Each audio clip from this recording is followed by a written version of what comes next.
well, someone who's just running into the site, you're not going to miss them immediately. And oh, what? I don't know where that landed, but maybe that didn't land on anyone because the target was already dead. Anyhow, what are we seeing? Yeah, we see a great engage here by the red team. It is a lot of invulnerabilities, but are they going to manage to get the kill? They get the tower, so they instantly get the kill as well. Nicely done. Keeping the focus of, well, the invulnerability meant that they had to switch targets to the tower, and then after the tower went down, they refocused the Hercules. And yeah, obviously he had no damage anymore then. And wow, look at that. The tower instantly melts. Yeah, towers are a little bit too easy to kill in this game. And yeah, that well, in the mid game to late game where we are now, we're now in the mid game, I guess.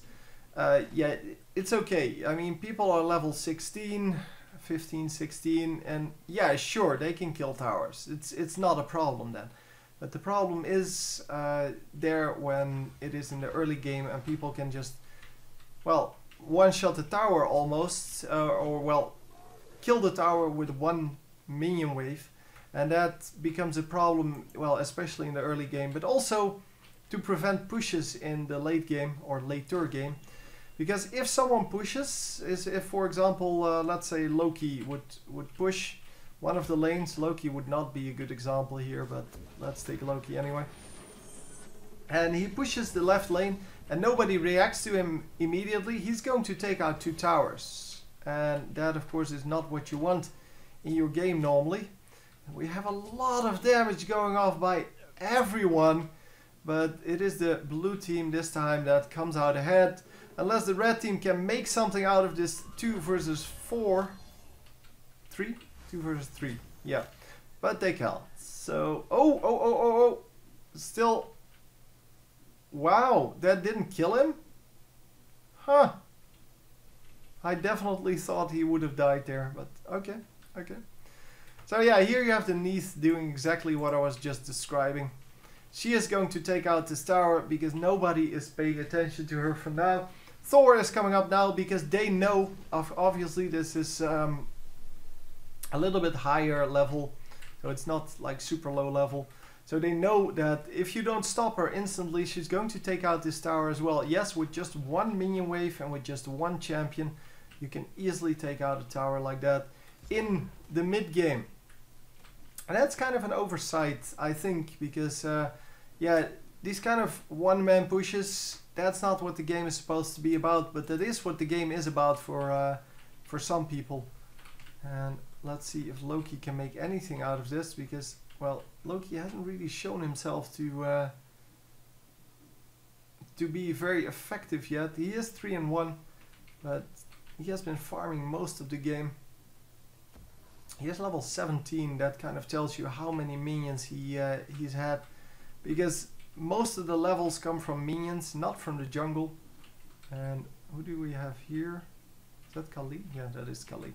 Kali picking up the cooldown buff.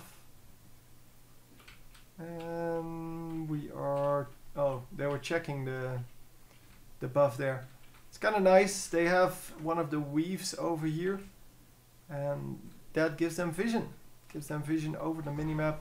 It shows that blue buff is not up. They stay there for 2 minutes, so that's kind of useful. And it seems that, yeah, we're now getting into the part of the game where they have to group up. It is 3 versus 3 here. I don't know why the red team is running out so much, because they have the upper hand. They can easily do this.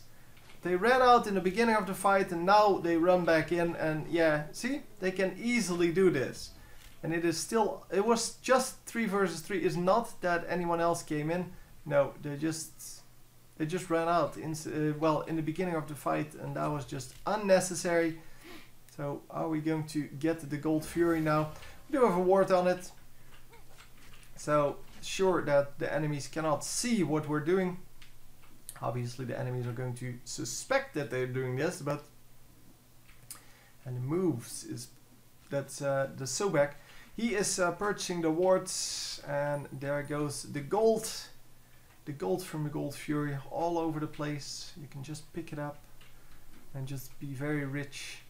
It's kind of nice. It has the Smite logo on it. Those little things, man. They put so much work in this map. It is insane. Even the camps, so the sides of the camps even have little encampments, little tents, things like that. A chest with gold. Obviously, these things are copied and pasted a little bit, but most of them do look to well, have some unique features at least. And then, of course, this is all very nicely created with the lava flow and such. I really like it. And even in these kind of things, look, every stone is different. So they didn't just based on one of the stones. Obviously, we've seen this this banner before, because that's kind of with the theme of the map. But yeah, I really like it. You put a lot of work in this. It's definitely more than just taking a few standard particles and just slapping on or standard modules and just slapping on different textures. No, they really designed this, and yeah, I have to admire them for that, because it is a lot of work. But yeah, they're really going all out on making this game the best they can make it, and that's what I appreciate about it. It is really the best that I've ever seen in these kind of games. And Sobek is at least going to pick up a kill this time, and he's going to die for it now. No, they didn't pick him up. They didn't get the stun or anything like that. And is Ares going to grab someone?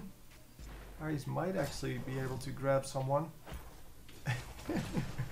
He's still going after the Thor, but the Thor actually getting out, and Sobek might still die. No. No, no, no, no.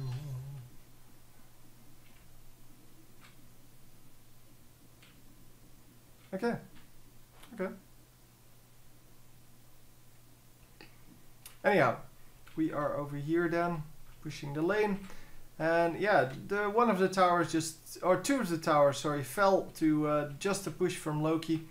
Sorry that I missed that. Well, I'm not actually sure. Sorry, it's not a whole lot to see about just someone killing towers.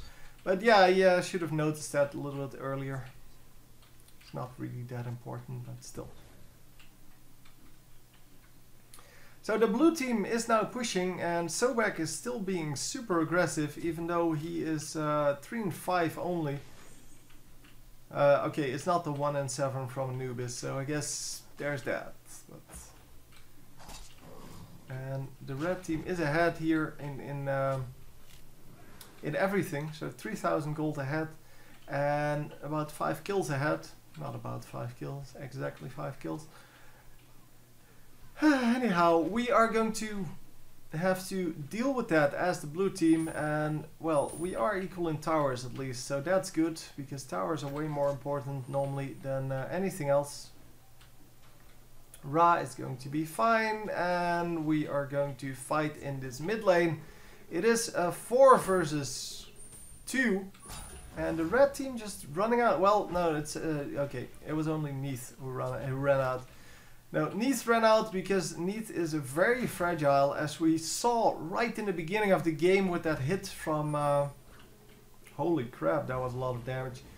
But with that hit from Ra on her, she almost melted straight away.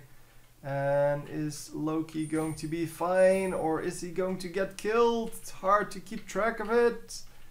Oh, he is still alive. Might actually be able to go invisible. The slow goes down, and he is gone. He has the movement speed boost. So, wow, he actually made it work for him. Nicely done.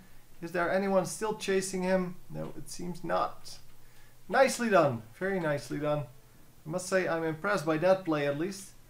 As I said, I haven't seen him do very well in the game yet. But yeah, well, that was a very nice one. 6 and 1, so definitely picking up the kills. But yeah, it's not about the kills, it's about your impact on the game sometimes, not all the time. I should say sometimes it's just about the kills. But yeah, most of the time it is about your impact on the game, because getting a random kill on a random person, for example, killing the Ares right here, would not result in anything. Killing the Ares in the middle of a team fight before he can use his ultimate, or while he's using his ultimate, that would be a significant kill. But yeah, well, anyway. The Gold Fury is back up, and we are going to take it down with the blue team this time. Blue team, who are 2k gold behind now, they're going to make that 1k gold. And we have an engage coming in. The Guan Yu seeing this, actually warding that, but the blue team picks it up. And the slow goes down. Are they going to pick up the kill? Wow, lots of damage. Yeah, they should be able to kill him. Blue team gets the fire giant. And yep, they do pick up the kill. So blue team gets a fire giant, as I said, but they did not go for that fire giant, because they went for the Gold Fury. So let's see what happens, because we already know now that they did steal it, but it is the red team that is doing this. Blue team gets the Gold Fury at this point, and look at this. Oh, sorry, that was the wrong key. Hang on. So it is Kali starting off with this Gold Fury kill, and then it becomes interesting when this guy shows up, and he is the one that's going to try to steal it, and he ults it for the kill. And is he going to get out of there? That is the question. He does have the Girdle of Might up, but yeah, he used that to amplify his ultimate and might actually pick up the kill on Kali here. But I think he should have been happy to just run out of that. And now he's not going to make it out. But very nicely done indeed. Team shows up. Yeah, if he just ran towards his team, I'm pretty sure he could have lived. And they could have gotten this fight off. Yeah, we're going to trade some kills here. Oh, yeah, that was the kill. I'm not sure where Thor landed. Oh, he just landed with his team. Yeah, he wanted to, he wasn't able to chase anymore, so he wanted to use his ultimate to get the last hit there on that Kali. But it was not necessary, because Loki already picked it up. So anyhow, gold now in the favor of the blue team. So it's going back and forth, and that's exactly what we want out of a game. Yeah, I couldn't see that in the beginning. It would be nice if they put those graphs up, so if I could actually see that in a graph before I pick the replay. But maybe they will at some point. Maybe they will do that. Because now you have static numbers, basically. I know the amount of kills each team is going to get. I know the amount of gold each team is going to get, and I can see. I like this Phoenix, but yeah, the Phoenix got killed. Oh no, got attacked, and then the Phoenix dies because it's only in one of the messages. And the Guardian is going to get killed. But yeah, I can actually see who wins. I never watch who wins. I never watch who's getting how many kills. But I do know the team, or I did check the team gold and the team kills. And they have to match somewhat. So I'm not going to do a game of 70k gold versus 40k gold or 50k gold, because that is not an interesting game. This one was pretty close, and you can see that the gold is going back and forth all the time, depending on what we're doing, and especially in the early game. Taking a few towers can totally change the amount of gold. Obviously, at this point, we have 3 towers left on the blue team, 0 on the red team. So yeah, that's a 3 tower advantage. That is 3 times 750 gold. That is a lot of gold. So that makes for a big difference already. And if you combine that with the not so much the change or the difference in kills, because there is no difference, but the pickups. What just happened? The if you combine that with the pickups of Gold Fury and such, then I'm pretty sure it just crashed. Nah, that sucks. Anyway, we're going to start that again, I guess, because I want to see who won. I'll be right back.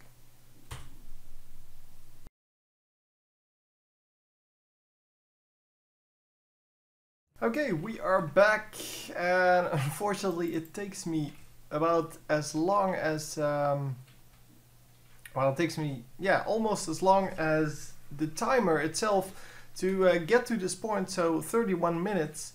It took me about 25 to get here, and that is pretty crappy. So I'm hoping they can actually fix that as well in later versions, because just because it crashed now, I had to, well, first of all, search the game. There's no way to search for this game unless you know the number, and I don't know the number because that is only in the score screen.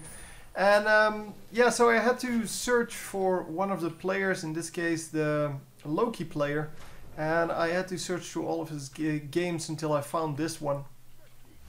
And then I had to wait for, as I said, 25 minutes or so for the timer in the bottom here to actually reach this point, and that's only for the last 2 minutes just to finish off this game. So yeah, I'm pretty sure the blue team can win it from here on out, but yeah, it's kind of silly that this worked out the way it did, because yeah, just because it crashed, I had to now spend half an hour more, or well, more actually, about 40 minutes extra on this game. And that is just a shame. Anyhow, Loki not getting anything done here, and we are going to finish the kill though on the Minotaur. And yeah, just one guy left. Just this guy, the Sobek, was left, and I guess we have Ra outside as well. But yeah, that's the game. I mean, for those, well, 1.5 minutes even, I had to endure 40 more minutes of preparation. Anyhow, even though the Loki went 9-2, I followed him through part of the beginning of the game. Not the beginning of the game, about halfway through. He got his first kill at 15 minutes, which means he didn't do anything in the early game. And he farmed all game, picking off one guy here, but doing nothing in the team fights really. So even though he's 7-7, he's not nearly as useful as the, or 9-2. He's not nearly as useful as the 7-7 Hercules, who obviously had way more, well, control exerted on the game. And yeah, well, I guess we got lucky that the enemy team had a 1-10 Anubis. Anyway, hope you enjoyed, and I will see you next time. GG. Oh, here's the match ID if you want to watch the game. You can probably find it with that. See you later.